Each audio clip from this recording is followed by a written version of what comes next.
ကျွန်တော်တို့ညာဘက်မှာရှိတယ်လက်သမားဈေးနှုန်းလေးတွေကိုကျွန်တော်ပြောပြပေးမှာဖြစ်ပါတယ်ကျွန်တော်တို့ဒီနေ့အတိုင်းအတာနဲ့ကျွန်တော်အနည်းဆက်ဆုံးပြောပြမှာဖြစ်ပါတယ်ကျွန်တော်တို့ဘက်မှာဆိုလို့ရှိရင်၄ပင်ပဲအဆောင်များကြတယ်ဗျာအဲ့ဒီ၄ပင်ဟိုမှာကိုကလက်သမားငှားမယ်ဆိုလို့ရှိရင်ဒီတိုင်မက်မယ်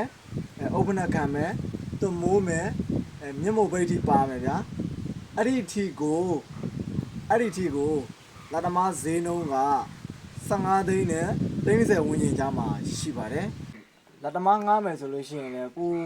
သုံးမဲ့အသုံးစရိတ်ဥပမာကွာထရန်ကတ်မာလားပြင်ကာမာလားဒီအုတ်တက်မာလားဆိုတာနဲ့ပတ်သက်ပြီးတော့ဈေးနှုန်းကအပြောင်းလဲလေးတွေရှိတယ်ဗျာဒီလိုမျိုးကိုကပြင်ကာမယ်ဆိုလို့ရှိရင်တော့ဈေးနှုန်းကအဲ့ဒီချက်ပိုမယ်20နဲ့30ဝန်းကျင်ကြားမှာရှိတယ်ထရန်မက်ကတ်မယ်ဆိုလို့ရှိရင်အေရှင်ကချက်ချင်းတက်ကောက်တက်ယုံမယ်ဆိုလို့ရှိရင်ကျွန်တော်တို့စီမှာလက်သမား BC က20နဲ့30ကြားမှာပဲရှိပါတယ်ပြင်ကတ်မယ်ဆိုလို့ရှိရင်တော့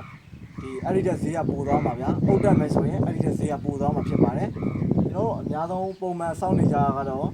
၄ပင်တလုံးစောက်တယ်ပြင်ကတ်မယ်ဟိုထရန်ကတ်မယ်